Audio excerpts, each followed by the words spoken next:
सबसे पहले डॉक्टर रवि मलिक, लेकिन शुरुआत में आपके साथ करना चाहूंगी। आज तो दिल्ली के मुख्यमंत्री भी ये कह चुके हैं कि परीक्षाओं को रद्द करने की दिशा में सरकार कुछ सोचे, लेकिन जो नंबर्स हमें दिखाई दे रहे हैं देश की राजधानी दिल्ली में 11,000 प्लस केसेस, ये परिस्थितियां बेहद चिंताजनक दिशा की तरफ जा रही हैं। ऐसे में परीक्षाओं को लेकर एक मेडिकल एक्सपर्ट होने के नाते आप क्या सुझाव देना चाहेंगे सरकार को?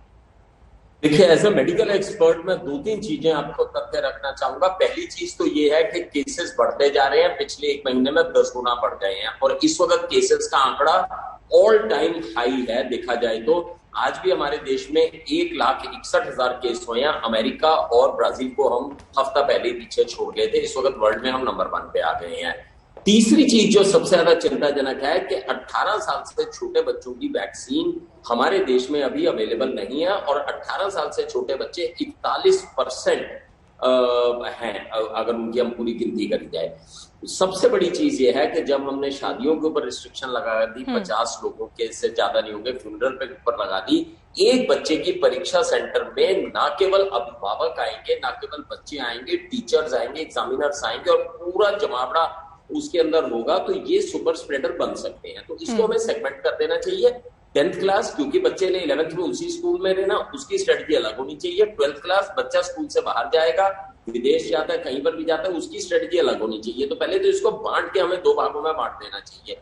10th क्लास को हमारे को जितना लो एग्रेसिव लेके हम इसको खत्म कर दें और 12th क्लास की स्ट्रेटजी अलग होनी चाहिए। लेकिन एज मेडिकल प्रोफेशनल मैं बताना चाहूंगा कि हालात ठीक नहीं है, बच्चे वैक्सीनेटेड नहीं है, ये सुपर स्प्रेडर इवेंट हो सकता है। सरकार अपना पूरा विवेक और मजबूत अनुभवी लोगों के पैनल के साथ में डिसीजन ले और मेरी राय में ये चीज बड़ी बड़ी एक चिंताजनक है। बिल्कुल सर, और आज जो चेतावनी डॉक्टर साहब आप दे रहे हैं कि ये सुपर स्प्रेडर हो सकता है, इसीलिए इसके बारे में और गंभीरता से सोचने की जरूरत है। लेकिन आइए सीधे स्टूडेंट से ही सुनते हैं या उनके अभिभावकों से सुनते हैं कि इस वक्त उनके मन में किस तरह की चिंताएं हैं। कोलकाता से पीयूष मिश्रा हमारे साथ आ गए हैं। पीयूष, अगर आप मेरी आवाज ठीक से सुन पा रहे हैं तो बताइए आपका सवाल। जी पीयूष, बोलिए।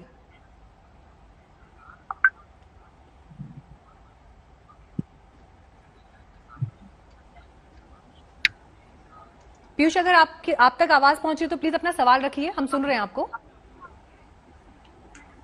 ठीक है, आदित्य है हमारे साथ। आदित्य, आप अपना सवाल रखिए।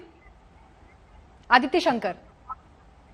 हेलो जी, मैं सबसे पहले आज तक चैनल का बहुत बहुत आभार व्यक्त करता हूं कि उन्होंने हम छात्रों की आवाज सरकार तक पहुंचने का माध्यम दिया। मेरा प्रश्न है सरकार से कि एक तरफ सरकार नाइट कर्फ्यू और लॉकडाउन लगाकर कोरोना के रोकथाम के इंतजाम करती है और दूसरी तरफ वो परीक्षा लेती है, क्या इससे भीड़ भाड़ नहीं होगा? कौन रिस्पॉन्सिबिलिटी लेगा? अगर हम कोरोना संक्रमित होते हैं तो इसकी रिस्पॉन्सिबिलिटी कौन लेगा?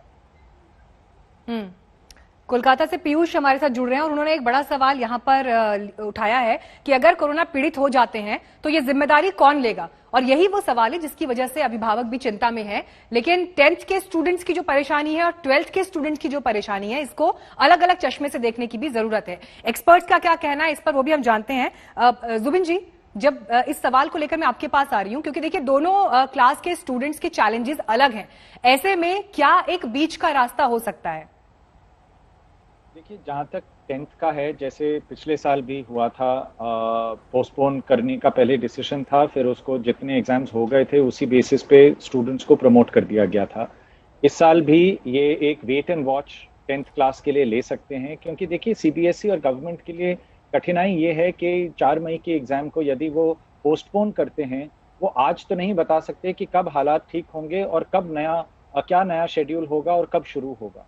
तो ये उनकी भी कठिनाई ये है, क्योंकि जब हालात सुधरते हैं तभी वो एक निर्णय ले सकते हैं, फिर से एडमिट कार्ड्स, फिर से पूरा कैलेंडर और शेड्यूल बनाएंगे। बाकी की जो उसके आगे की परीक्षाएं हैं, चाहे वो यूनिवर्सिटीज की हैं या कॉमन एंट्रेंस परीक्षाएं हैं जैसे मेडिकल, डेंटल के लिए या इंजीनियरिंग के लिए, ये सब भी इस पर निर्धारित हैं जी। तो 10वीं के लिए ये रह सकता है कि हम वेट एंड वॉच करेंगे। यदि मान लीजिए महीने 1.5 महीने में सुधर जाते हैं हाल, तो 10वीं के भी परीक्षाएं कराई जाएं।